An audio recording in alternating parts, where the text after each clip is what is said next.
It's a great day to be a coyote. Welcome, Coyote Nation, to another episode of Back to Back Podcast, where we are going to be bringing you all of your favorite games, memories, and of course, discussion with our fellow coyotes. As a disclaimer, we have no affiliation to the University of South Dakota. This is a podcast ran by fans for fans. The ideas and comments do not represent the university. Our opinions are our own. Be sure to find us on Twitter at BackToBackSD. With that being said, let's jump in. What's going on, Grant? Not much, Jake. How we doing? Dude, it feels good to be back. It does. It feels like it's been a long time. That Thanksgiving break really stretched things out. Bye week. I mean, kind of feels like that bye week we had earlier, which is it feels like a long time. Yeah, heck, you take one show off and it's weird. Yeah, it's just not the same. Crazy how it works. I was gonna say, the Thursday night show on Thanksgiving. I don't think we would have done any favors with our families if we pushed that one forward, and I don't think a lot of people would have tuned in. So that's it's probably all right. Yeah, I think you're right. But the good news is a lot of stuff has happened since our last show.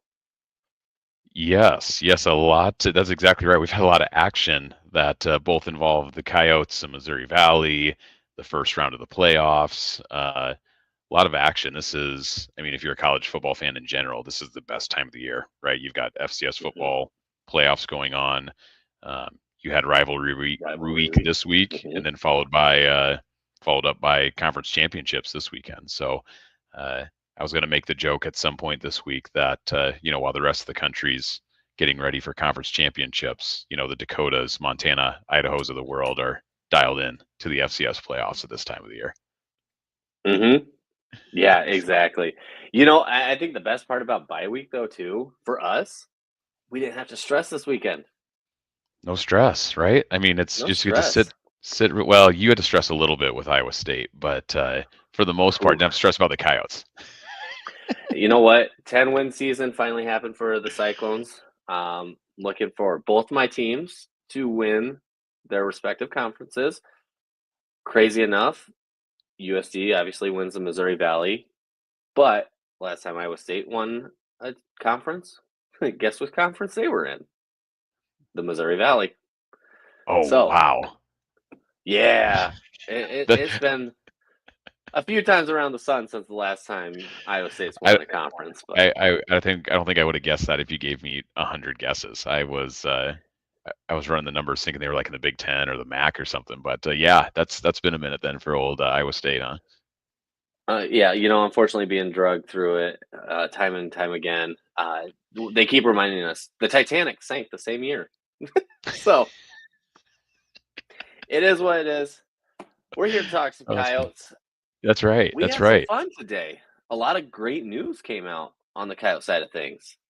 Yeah, and I guess I don't know if I was just not in tune with it. I was not aware that the Missouri Valley was doing the awards or at least publishing them today, but they certainly did that, and with no surprise, a ton of Coyotes on the list for awards for the Missouri Valley Football Conference. Exactly. So I got a question. Do you want to start from the bottom and work up to the most impressive ones? Is that what you're thinking? Oh yeah. Let's do that. That's a good call. Let's do that. So I pulled this up here. I'm just taking a look. We're starting with the honorable mentions, and we get to start with the leader of the team, Aiden Bauman at quarterback, Travis Tice at running back, which there is just remember that that position. Yep. Then you got Carter Bell at receiver, all-purpose player in Keandre Jones-Logan, and Josiah Gaines, which I'm already a little frustrated with their decisions on this. All-purpose is weird to me just because we don't really do special teams. But who is more fitting to be first team all-purpose than Keandre Jones-Logan? Yeah, it's as we were kind of going through this, even for our own awards that we'll do later, he's become a player that maybe at the beginning of the year you thought was really kind of a kickoff specialist. Didn't know where that was going to evolve necessarily. We knew he had the athleticism and explosiveness to to do things beyond that. And it's been fun to watch him this year because his role has grown more and more as each game has gone on, to where I think this last game we had him involved in the offense pretty consistently. Now, not always getting the ball when he's in there, Hmm. but teams now have to know where he is on the field because at any time he can break one. Just ask Wisconsin. Exactly. Exactly. I I will say I stuck around after the NDSU game and I went and talked to some players, and he was one of them I talked to, and it was a blast to get to chat with him a little bit. And I was like, dude, it's just good seeing you involved in the offense. He goes, we got too many good players. And so Right. he, I told him, you need to work on your analogy better. It's a fishing boat with too many fishing lures. But That's right. he's learning. But He's young. So yeah, but you're exactly right. It's like the best problem to have. We've talked about all year. The running back room is insanely stacked, and as exactly. we're talking about awards, this is obviously just the first of many running backs we'll see on this list as we kind of work our way up. Yep. Now we'll jump over to second team all conference. Hmm. And this is where the O line started to show up, which I still think this O line was unbelievable. And we'll get more into that with our own awards. But Hmm. we got Joe Cotton and Bryce Henderson both showing up on the second team all conference. Joining him, transfer in Mike Reed, DB. Hmm. Great to see him recognized on the list. Blake Holden, D line. And another thing that's going to frustrate me, Gary Bryant, second team all conference. Yeah, it's always it's always funny with these awards because you're right. There's tiers to it. So each award in itself is a excellent achievement. But Hmm. you start to get nitpicky after a while, where you think, okay, maybe this guy should have been first team versus second team, or why is this guy on this team first team and not our guy? If you start to compare, so it does get a little bit nitpicky after a little bit, but the point you were just about to make is seeing the O line show up here or in the awards in general was Hmm. a no brainer, I think, for the committee. I think obviously with you think of USD, SDSU, and NDSU all sporting some very good offensive lines all year. Certainly doesn't shock me to see many appearing here. All right. So I'm not going to talk about it too much. I, taking a look. I was not the only one that was frustrated in where Gary Bryant lined up. Hmm. If you are an avid Twitter user, like I am, unfortunately, you get to see people and what they truly think. And I tried to find it. I think he did remove it, so I'm not going to hang on to it too much. But Gary Bryant did have a quote tweet of second team all conference posts. It was just one emoji, and that's all it was. So, and I get it. Players are allowed to be frustrated. He played his heart out, and this defense isn't where it's at without his leadership, especially that close to the line. I mean, we have leaders all the way down the list. And I mean, one of them's right there with him in the second team all conference in Nick Gase. But it is what it is. It's the tough part about playing in the Missouri Valley, Yeah, I was best just going to say conference that in FCS. it is. It's the best conference in FCS, and it's not particularly close, in my opinion. This year in particular, so top heavy too. So it seems like a lot of the talent really revolved around the three that are the three co-champs, right, of the Yep. conference. And so I would agree with you though. When I saw this list, my gut reaction as I was going through first, second, honorable mention, all the things, uh, Gary Bryant on second team didn't feel right, or didn't Hmm. feel right of all of those. I would have slid him into that first team selection. However, to say that I did a deep dive on every Missouri Valley team, certainly didn't. But just knowing what we've seen from him all year, that certainly feels more like a first teamer than a second teamer. But again, Yep. don't want to take anything away from that because it's still a very, very prestigious honor in its own right on second team. Exactly. Um, yeah, with it, it's tough. I looked at the full roster. There's some dudes at Yeah, linebacker just in the there are. Missouri as a whole. And Always that's are. really what it came down to. If we ran a 4-4, defense in the Missouri Valley, he definitely would have shown up. He would have been the next Mhm. person on the list. But unfortunately, that's not a real formation. So we are where we're at. And you know what? He's got bulletin board material for next season. And that's something to definitely look forward to. Yeah, yeah. No, to your point, there's a lot of excellent players in this league. And to your point too, depending on kind of how you scheme up your defense, right? That can also kind of dictate a little bit of what players go where. So, but nonetheless, I think we all know here Gary Bryant's one hell of a player for USD and kind of the leader of the defense. Exactly. But we'll stick on the defensive side and we'll jump up to first team, all conference. Load up three guys on there. I mean, this is as obvious as it gets. Everybody watching here knows, and heck, they probably have already seen this list, but it's definitely worth noting all of them. Hmm. We're going to start with our boys up front, Nick Gase, Marquise Grace on the D line, and then the guy to bring it up in the secondary, Dennis Shorter. And they absolutely nailed those. Uh, but it's Yeah, easy. I was just going to say, I don't think a lot of brain power was involved in this one for the voters on this one, which is, when guys are that good, it makes it that easy. I agree with you. That was a no-brainer for those three. So, um, and then of course, well, I'll let you get to it, but the other one that was, Yep. uh, Oh yeah, it's obviously a no-brainer with Mike Keith and some awards that he took home personally. But we'll jump to the offensive side too, and then we'll get to those last ones. mm-hmm. O line again showing up, Joey Lombard, and then we also I do really appreciate this one, JJ Galbraith showing up on the tight end side of things. That I think is a huge award, especially with him dealing with injury. I mean, for a quarter of the season, which makes that tough. But then we'll jump into running backs. We got the man, Charles Pierre Jr. at running back. And remember, I told you guys, listen closely to that tag of running back. Because Tice got a second award, first team all That's right. conference as a fullback. And it makes it so easy for me to stand on my claim that I made back in May. Best running back room in the nation, right here in South Dakota, right there in Vermilion.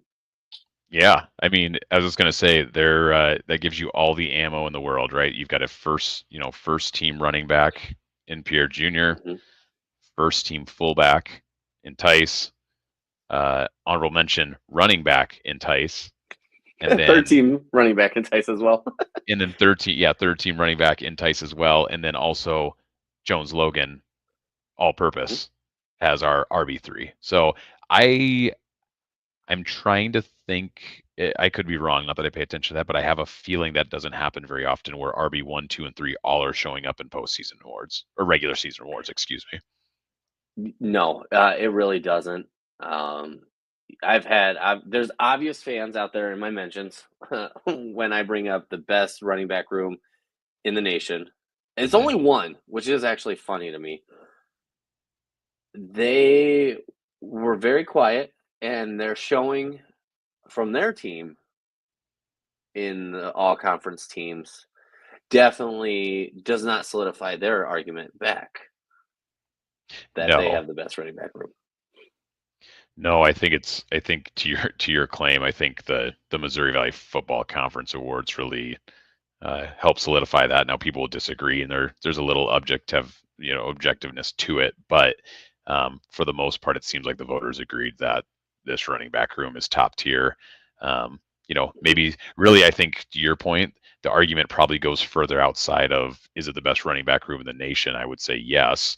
There may be a few other teams that maybe would throw their hat in some other conferences across the country, and then you start to wonder about competitiveness of that conference, and that's a whole other can of worms. But I'm with you. Best running back room Mm-hmm. in the country, in my opinion. Now, I want to jump into the big awards, but before we do, be remiss to not mention Charles Pierre Jr. showed up second in Offensive Player of the Year for the Missouri Valley.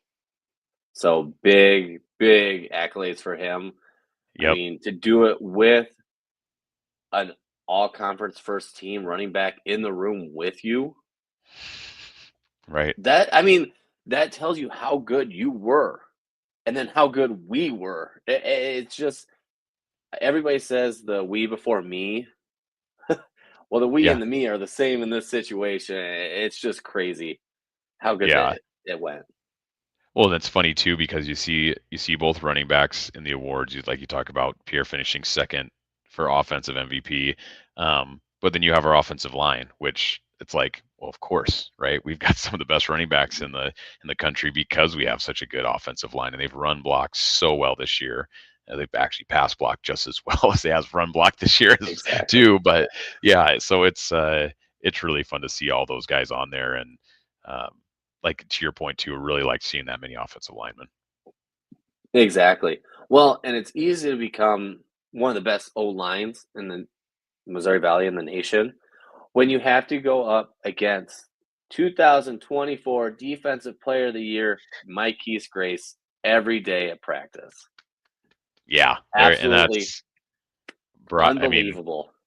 bravo. And that was the one that I don't want to say shocked me, right? Because I think you and I and anybody who's followed USD football understand how special of a player he is. Um, Mhm. just sometimes we get the red tinted glasses on, right? Where we look up and we're like, our guy's the Yep. best, right? And every team does it. So I was extremely happy to see him win, Defensive Player of the Year. Obviously, it's warranted. The fun thing too about his statistics that already pop off the page is they have to remember that he did that in one less game than every other player did in the country. So uh, Mhm. be interesting to see, got to imagine the way that he's played all year that, add a couple, one and a half, 2 sacks onto that stat or add another 6, 7 tackles as well. So super impressive and super happy to see that one. And yes, exactly. I really wish we could have got the Portland State game stats wise. At the end of the day, I don't think it changes where we're at season wise as a whole. It's just Hmm. another W in the win in the column, and then just a few more yards, a few more tackles for everybody. Hmm. But this one, I will say, I'm truly excited to announce for this final award. It goes to Coach Nielsen, Yeah. Coach of the Year for the Missouri Valley, and it is 100% deserving for one. Yes, we were picked third in the Missouri behind two. We ended up first in the Missouri. That's not a huge jump, but had you gone back in time and stopped me as I'm walking out of the dome after that loss to you and I, where we were embarrassed, I would have called you a drunk. Probably should have played off the punch a little bit. Crazy. I honestly, there'd probably be some expletives in there as well. But I feel like this is a 2-year award in reality and where Hmm. USD is at now and how much fun we're having. The reason we're here doing what we're doing, all is because of Coach Nielsen. Yeah, I mean it has been crazy. I think you said it perfectly. It truly feels like a 2-year award based off of what's Mhm, conspired since, 2 years ago finishing with 3 wins, right? It really felt like rock bottom and it was like, wow, here we are in no man's land, right? And mhm, credit to Herbster as well, right? I think there's a lot of pressure that I say some, a lot of people really were looking for a new coach or wanted us to start looking for a new coach. But, um, Herbster looked up and said no right away, right? Said, nope, Bob's our mhm. guy. Let's move forward. And Yeah, that ended up being obviously the right decision. So, one, uh, one other comment to that too is somebody on Twitter made a good point that had USD not won the last game, it would be awfully hard not to give it to NDSU's head I coach do see. going through an entire season undefeated. So again, another reason why that game was so important, more so for seeding, and Bob would be the first one to tell you that, but more so for seeding and Exactly. playoff implications. But I think that game really solidified it for him. Mhm. No, and you're 100% right on that. And I do think it's kind of crap to consider somebody like that at NDSU. Hmm. He was handed the keys to a Lamborghini, and all that was asked is don't crash. Hmm. Now, obviously, losing Cole, which is hilarious enough. I thought he was coming back, but now he's transferring. Hmm. Uh, I guess two Coles and Cole Payton as well Right. did make it tougher, but you were handed the keys to the Lambo. You're expected to win. It's the Alabama of the FCS. you win or you're Right. out. Mm-hmm. And so, yeah. Yeah, the other interesting part about that award is, as we know, typically you see that award go to a team who went from really poor results to really good results in either a really short time span. You'd argue USD's done that in the last 2 years, but there's really no Missouri Valley team that outside of the top three that really, that really really improved significantly. Is actually quite the opposite, right? A lot of teams that really stunk it up when we thought we're going to be very good teams this year. So I'm sure that made the decision a little bit easier. They pretty much had three choices, in my opinion, for Coach of the Year. Exactly. But I think it's time to switch over to honestly the more important awards, in my opinion, Of the course, the back to pack back-to-pack awards. award. Oh, Of much more course. prestigious, Welcome I'm to sure. the BTPs. The PTP. Hey, Gosh, that if was I a would lot have of known, fun. I would have worn my tuxedo had I known this was such a I formal forgot. event. I was gonna wear my bob fit. I totally forgot. We That's right. had Oh a heck yeah. of a day today, so I forgot about my bob fit. But we did not sit down and discuss this at all together. We No. both came up with our own, and I know Mitch will share his on Twitter after the fact. Hmm. But we were giving each other a list, and I'm going to throw you one because I just wrote this down as well. But it is a pretty easy one for you to think of. But it'll be our third one, newcomer of the year. Forgot to add that one to the list, so Hmm. that will be third. But we are going to start out with the most improved player for USD this season. And since you're scribbling, I'll go first. Yeah. And this is a name we've already mentioned in Joey Lombard and the entire O line. I know I can't do that, but I'm going to do it anyways. I'm going to break the rules on the first one. Hmm. This O line was fantastic last season. But I think this year, USD equipment staff owes these guys the biggest thank you because Aiden's jerseys were the cleanest I've ever seen. We had the two best running backs in the Missouri Valley popping off between the tackles. They're the most improved by far, in my mind. Yeah. I mean, it was a good unit last year, and I think it was my dad who had kind of had a conversation with one of the coaches after last season, and they made a comment about how they thought they were kind of just scratching the surface with this O line and implementing a new offense and doing all the things we did last year. So I love that pick. I think that's great, and I agree with you. I think that's really the reason the whole team has gone this year to that point. We can run the ball, we can pass the ball. Aiden's had a clean pocket all year, and we know what he does with that. So uh, love that. Love that for a first pick. All right. Um, so my most improved, I've got an individual that I did for this award. I'm sure it probably crossed your mind as well, but I've got Blake Holden as the most improved player. Yep. He, He was second uh, place. yeah, I was just gonna say he's a guy that I think we all really liked. Well, of course, being a South Dakota guy, that's always fun, right? To Mm-hmm. see a local South Dakota guy.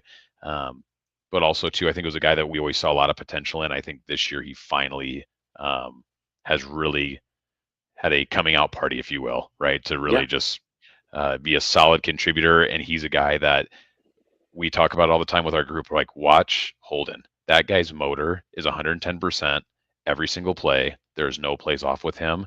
And at the end of the game, he is drenched head to toe, jersey, pants, socks, shoes. He's got a maroon jersey on at the end of the game, as we say. He is a He's the only high one that motor gets to guy. wear maroon. That's right. He's the only guy that wears I, a maroon one. I feel like we're a volleyball team, and we got the one player with the different colored jersey over the rest of the team. Right. But yeah, no, that is a fantastic pick, and I actually did have troubles on that one.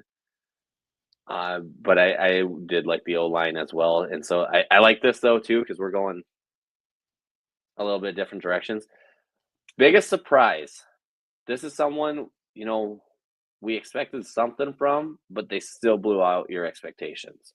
And I will say too, as we're going through this, Coyote Nation, especially if you're listening to us live, feel free to throw in your guesses or your Hmm. suggestions on this because I'm definitely open to conversation. This is the best Coyote team we've ever seen, and so it's not that our picks are wrong or that your picks are wrong. It's just everybody has a different opinion, and I'd love to hear them. Yeah, and to your point too, all these awards are extremely difficult because we have a ton of very, very, Mhm. very good players playing at a very high level. So uh, there's really no wrong answers to your point. But No. you want me to go first on the biggest surprise? Yes. Okay. Um, I kind of have two answers, but I'm going to give the So do I. first one first. That's okay. I say the first one. I was thinking about this. I'm trying to think of who's surprised, right? But to me, the biggest surprise is just our defensive unit in general, like the whole Mhm. defensive unit. I think the reason I say they were the biggest surprise is that going into this season, I think really the only question mark that most fans had was what is this defense going to do? We're losing two guys to the NFL. Um, Really, we lost three all conference players at each level: D line, linebacker, and cornerback. Mhm. Um, and to that point, with Mogensen, um, probably one of the best linebackers that we've had since Cochran, right? So Mhm. lost a lot of talent on the defensive side of the ball and made you worry a little bit, thinking, okay, were we just loaded Yep. with talent? How are we going to return?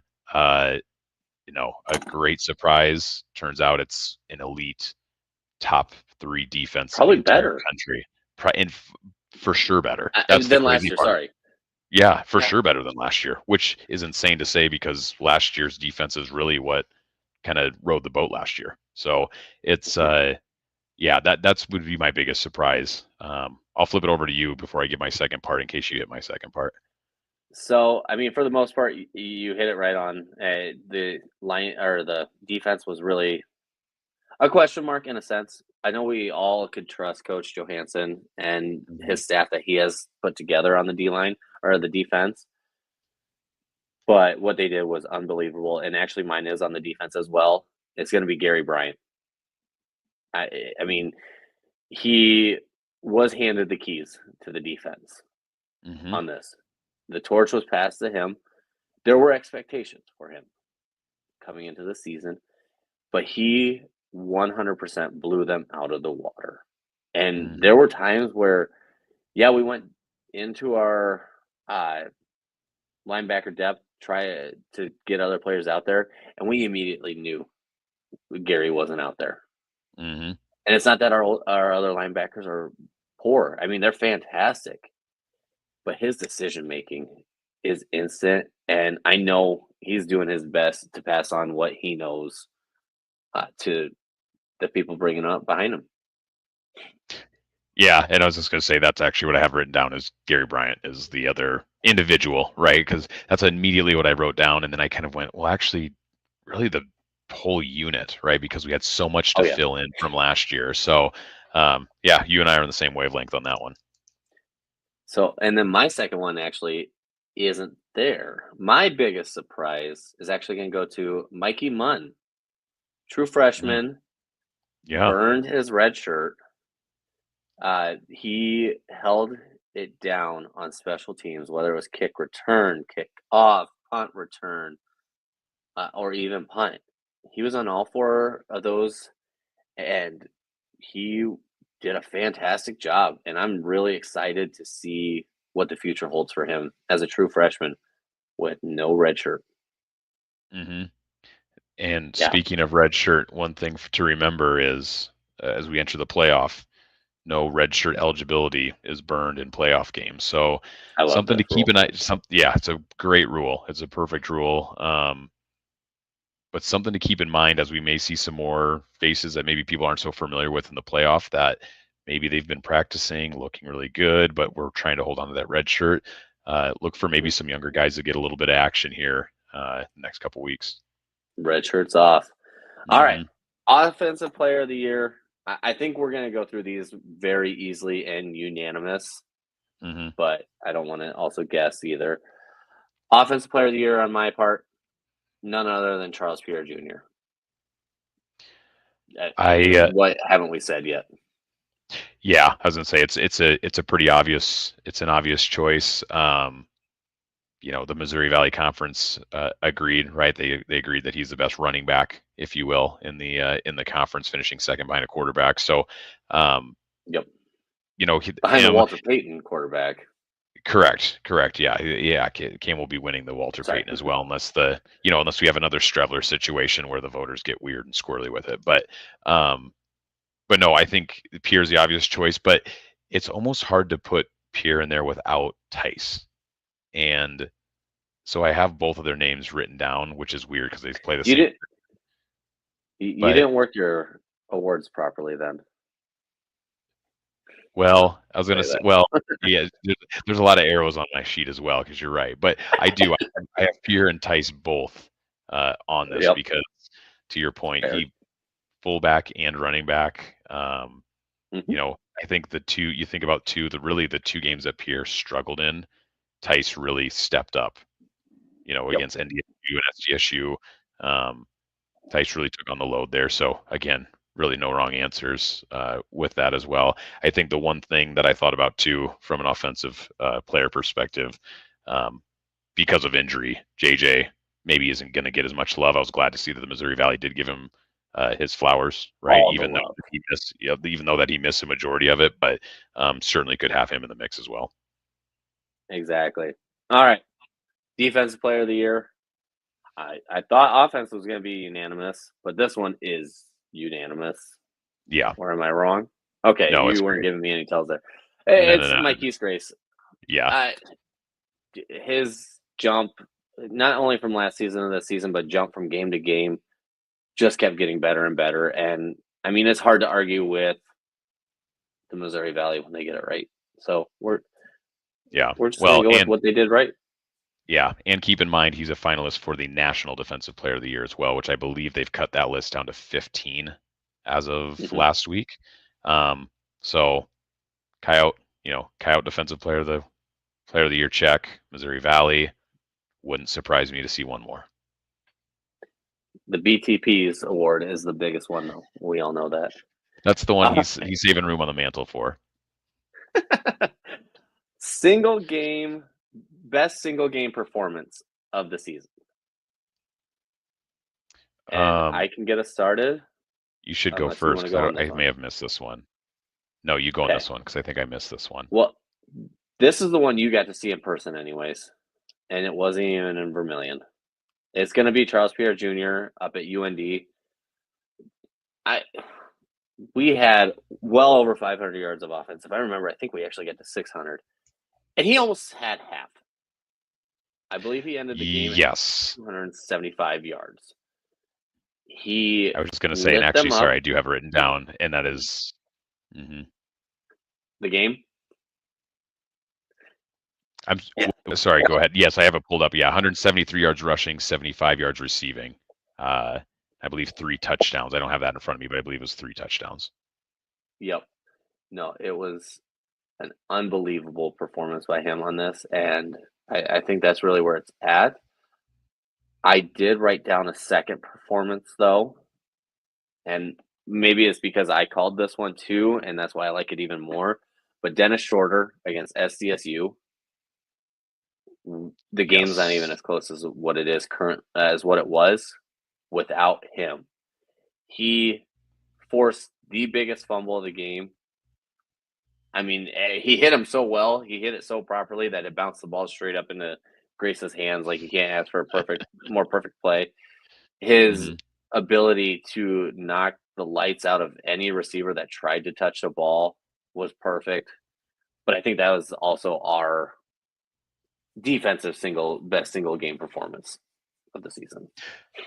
Yeah, I was going to say, and I even remember at the time the post-game show we did after that, I think we were all gushing about his performance and how we all agreed that was probably his best game of his collegiate career, potentially, right? Mm-hmm. Which, exactly, although it was a loss, right, that hurts a little bit, but overall that performance was outstanding. And then I did find my note. I had a second or third page here of notes from the offensive side, and it was definitely Pierre up at the Alara Center. He was running all over.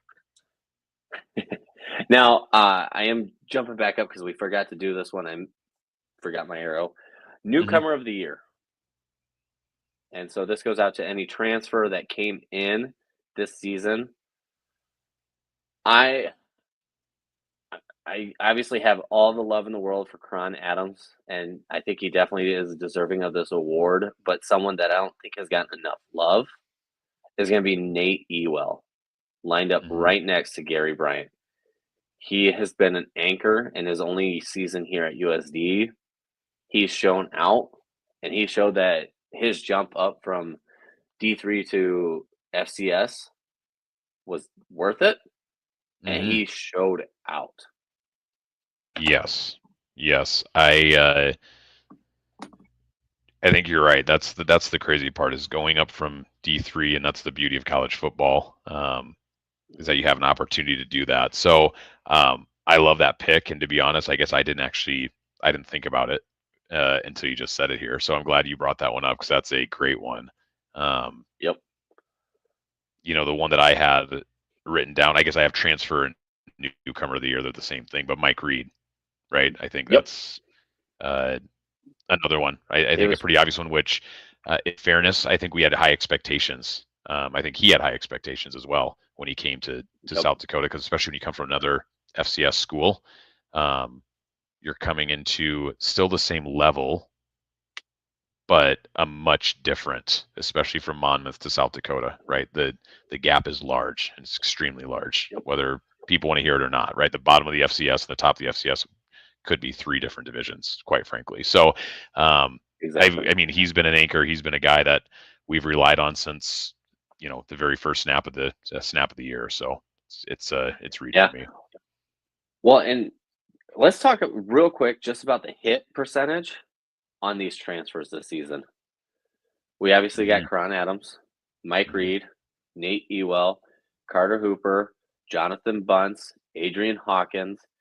Like that's just six that I can name off the top of my head real quick, and all of them made major improvements to this team throughout the season. We wouldn't be where we were at without them.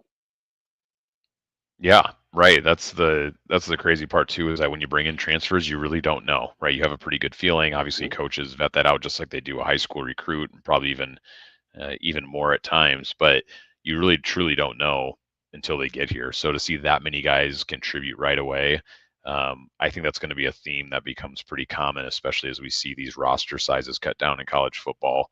Um, I think we'll continue to Yeah, see transfers come in, and I think you'll continue to see coaches expect them to contribute early and often too. exactly. All right. Now, the two big ones, the two biggest. We're Hmm. going to start with play of the year. And I would say up until the last game of the season, we all had one in mind. And now it obviously gets a little hazier, or I'd say much clearer in decision, Hmm. but it's going to be Javion Phelps, either the toe tap on the sideline or just the touchdown, the walk-off touchdown. Either one I'm good with choosing. Both of them were unbelievably impressive, but yeah, he was fantastic.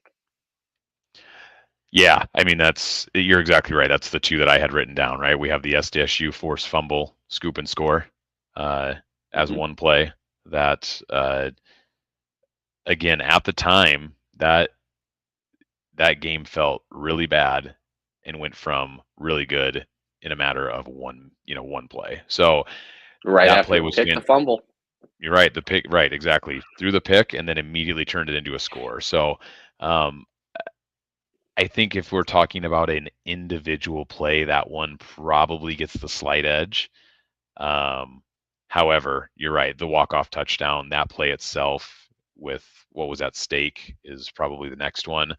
As far as an Hmm. actual athleticism, big moment play, that you mentioned it too, the 1 foot toe tap in. Hmm. That's as good as it gets in college football, in my opinion, in that spot. Reason the reason the season's alive and where it's at is because of that toe tap and the camera crew. Thank you, camera crew, for being in the right Yes. spot at the right time. All right. So for the final award at the BTPs, it's going to be the MVP of this team. And I only have one guy in mind.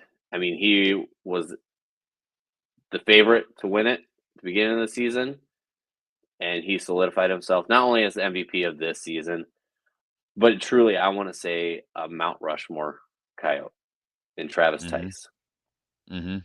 The with all the love and praise that we gave Coach Nielsen as a 2-year award, this is a 2-year award to Travis Tice as well. Uh, we're not doing what we're doing right now. The football team is not doing what they're doing right now without Travis bringing effort, excitement, and joy back to the dome. Mhm. I mean, I can't think of anybody that's more deserving. Yeah, and I mean, to your point earlier, I kind of gave it a little way with my offensive player as well. But you're exactly right. I think we've all heard the stories about them losing to you and I, and a group of those leaders of the team getting together. Tice being one of them to say, "Hey, either get on because we're gonna change this culture, or get out." And Hmm. he put his money where his mouth is over the last 2 years. So um, the MVP one was, I mean, there's no, again, talk about no wrong answers. You could probably pick about six different guys, and I would say, Hmm. yeah, I can get behind that, right? So, um, I did.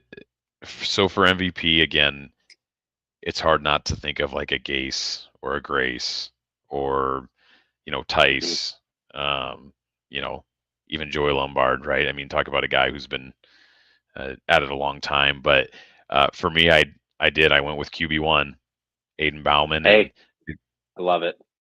and it's a guy that I think, based off the success that we've had, based off of the um, type of offense we've run, he's never going to put up eye-popping stats, right? We're never going to ask him to throw the ball 45 times, or if you're SEMO, 85 times. But if you're, but if but he's a guy that's taken, at least to me, has taken such a big step from last year to this year in far as leadership. And I know being in a offense consistently helps that as well. But to see him make plays, make reads, really be a true leader on the team, um, really feels like when you think of an MVP, you think of somebody, if that person goes out, what's what's the team Hmm. going to look like after that? And I think, you know, God forbid, if that was the case, it'd be a tough role to fill from Bauman, just based off what he brings to the team. So I do have Bauman as MVP, but again, you could tell me 6, 7 different names, and I would get behind all of them. Exactly. No, you crushed it. And I think that, I mean, these awards kind of prove that he gets overlooked even with us. He's Hmm. done a fantastic job all season long.